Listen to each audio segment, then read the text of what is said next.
Olá, alunos! Vamos estar estudando, então, um pouco sobre a tabela periódica, ok?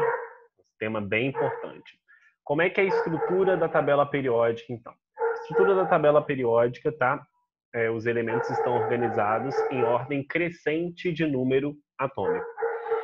Na tabela periódica, nós temos elementos dispostos em quadrículas. Em cada quadrícula, a gente vai ter dois números muito importantes, né? Então, no centro da quadrícula, geralmente, a gente tem um símbolo desse elemento.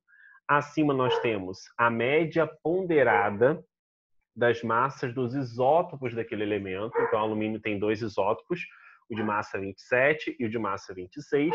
O de massa 27 é mais abundante, 90%.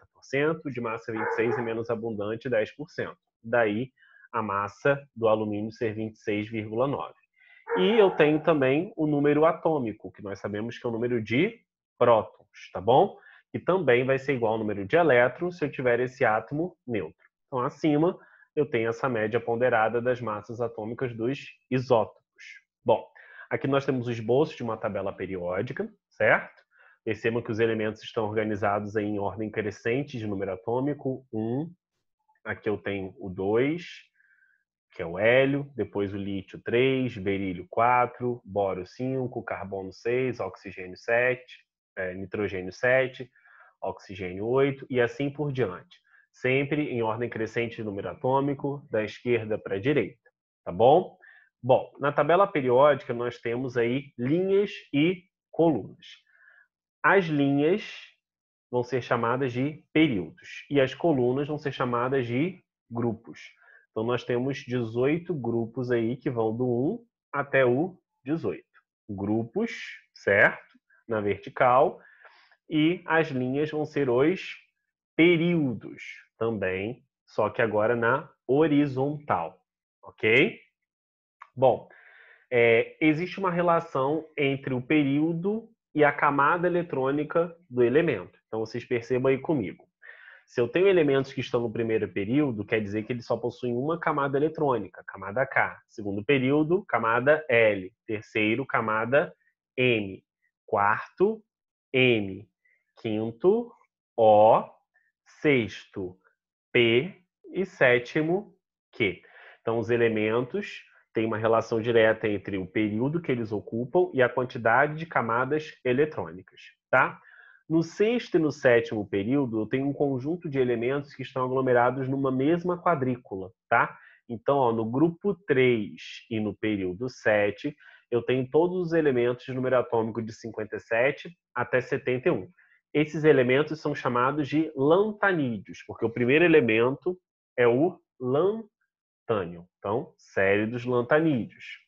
E aqui, no período 7, no grupo 3, eu tenho os actinídeos, porque o primeiro elemento dessa série que vai de número atômico 89 até 103 é o actínio. Então, aqui eu tenho a série dos actinídeos, tá bom? Então, tomem cuidado aí, porque todos esses elementos dos lantanídeos estão no grupo 3, no período 6. E os actinídeos estão no grupo 3, no período 7. Correto? Bom, aqui nós temos uma outra imagem, onde eu tenho a tabela separada em três classificações. Em três classificações principais. Esses elementos em amarelo são os metais. O hidrogênio não é metal, ele está separado aqui. Os elementos em rosa são os ametais, tá? E os elementos em azul são o que nós chamamos de gases nobres. Por que eles são separados assim? Porque existem propriedades físicas e químicas para separá-los dessa maneira, que nós iremos estudar agora, tá bom? Bom, características gerais dos elementos. Os metais, que são aquele grupo em amarelo que nós vimos, eles são brilhantes, eles são bons condutores de calor e eletricidade, tá bom?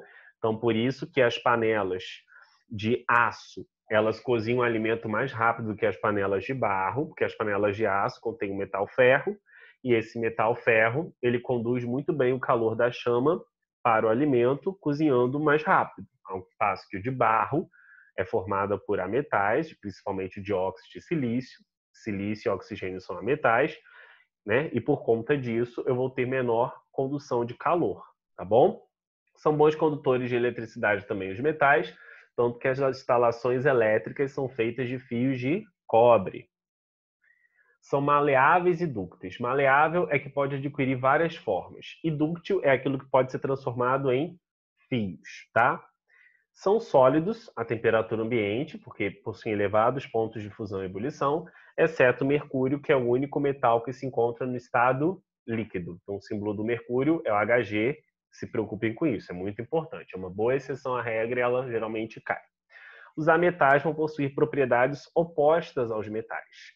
Não tem brilho, são maus condutores de calor e eletricidade, exceto dois, o carbono, que está presente em alguns eletrodos de bateria, e a gente tem o silício, que está presente em microprocessadores de computador. Então, conduzem bem calor e eletricidade esses dois, tá bom? São exceções aí dos ametais em relação à condução de calor e eletricidade. São quebradiços, então se eu tentar modificar a estrutura de um ametal, ela vai se romper.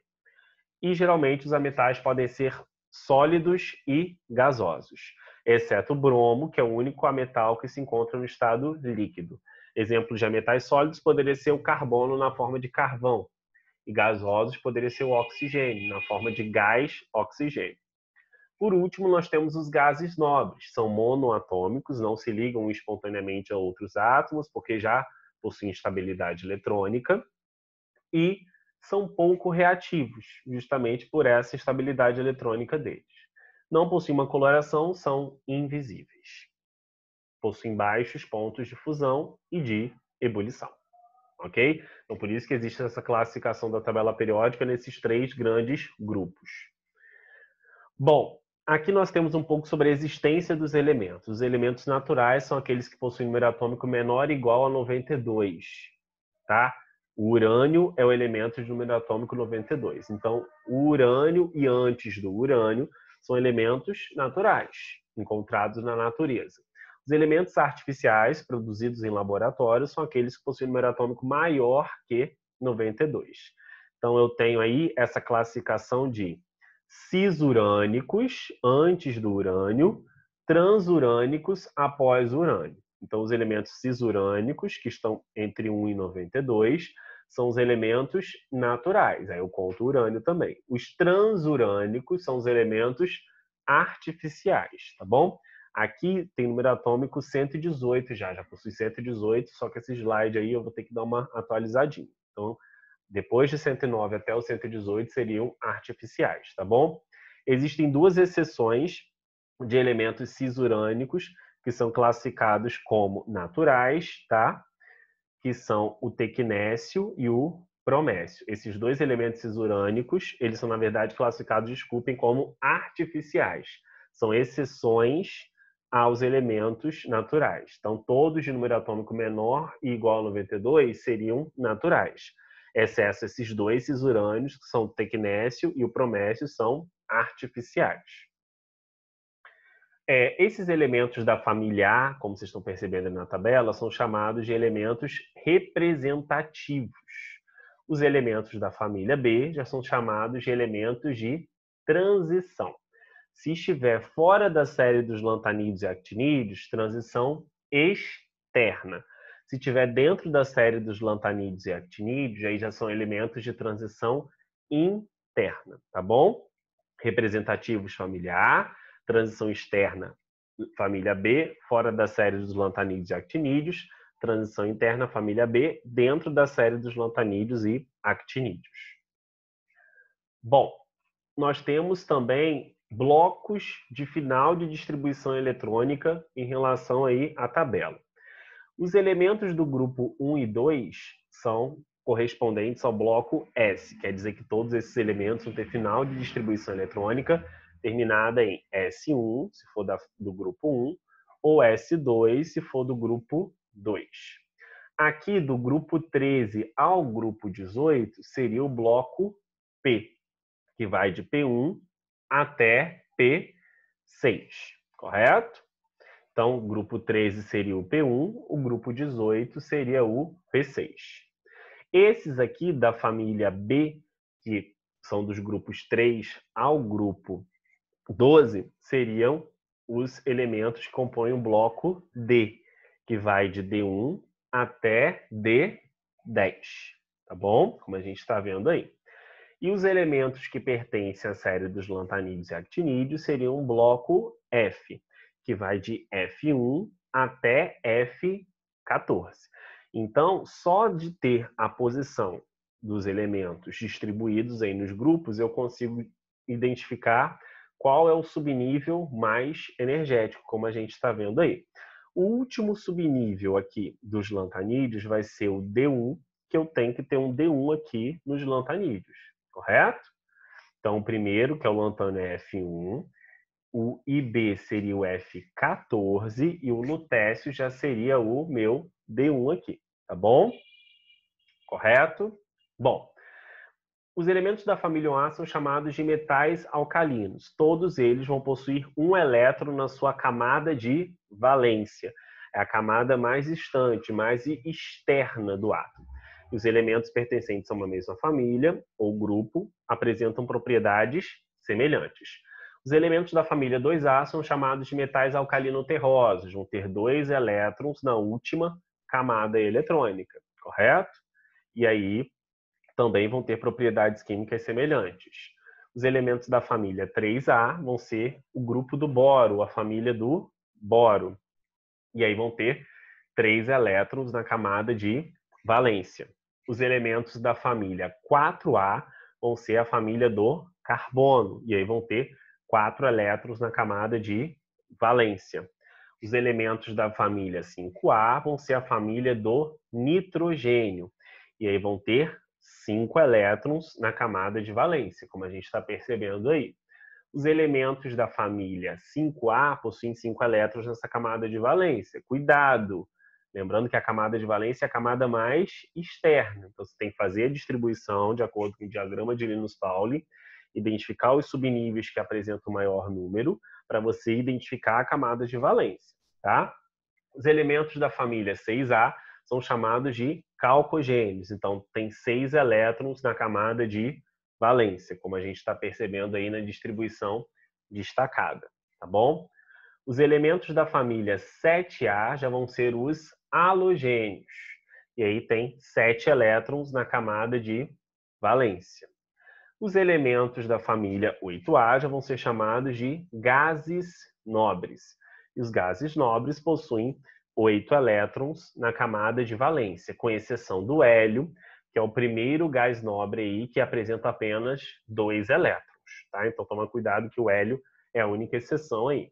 Aqui tem que destacar, na verdade, o 2s2 e o 2p6, aqui o 3s2, 3p6, aqui o 4s2, 4p6, aqui o 5s2, 5p6 e aqui o 6s2, 6p6. Correto? Bom, existe uma relação entre a posição na tabela e a distribuição eletrônica.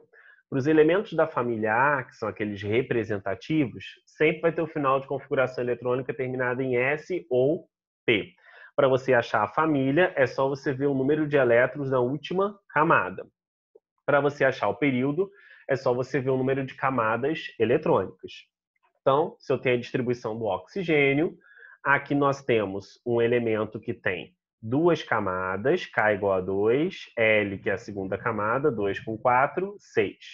Então, 2 camadas, ele vai estar no segundo período. A última camada, que é a camada de valência, tem 6 elétrons. Então, quer dizer que ele é da família 6A ou grupo 16, que vão ser os calcogênios. Aqui eu tenho o sódio.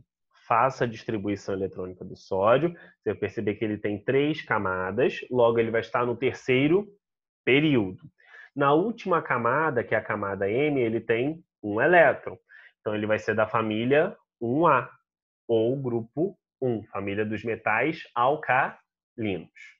Se eu tiver um elemento da família B, já é um pouco diferente. O final da distribuição vai terminar em D ou F, vão ser os elementos de transição. Se terminar em D, transição externa. Se terminar em F, transição interna. Para você achar a família, você não vai ver o número de elétrons da última camada. Isso é para a família A. Para a família B, você vai ter que fazer a soma dos últimos subníveis S e D. Caso termine em F, o grupo já vai ser o 3. Então, para achar o período, é a mesma coisa que a família A, número de camadas. Então, o ferro. Aqui, ó, fazendo a soma dos elétrons dos últimos subníveis S e D, você vai achar 8. Então, aqui vai ser família 8B, correto? E o número de camadas? Aqui eu tenho o subnível 4S2, então ele tem 4 camadas. Logo, ele vai estar no quarto período, porque ele tem 4 camadas. Eu somei aqui o número de elétrons por camada. E essa soma de S2 com D6 vai dar 8. Então, grupo 8, correto? Bom, aqui eu tenho a prata. A prata, ela vai ter 5 camadas, porque tem o subnível 5S1. Então, vai estar no quinto período. E aí, qual vai ser o grupo? S1D10. 1 mais 10, 11. Então, grupo 11. Correto? Sim, galera? Se terminar em F, você já sabe que o grupo vai ser 3. Sim? Perfeito? Bom, essa foi a nossa aula, tá bom? Espero que vocês tenham gostado. Forte abraço a todos. Até a próxima. Tchau, tchau.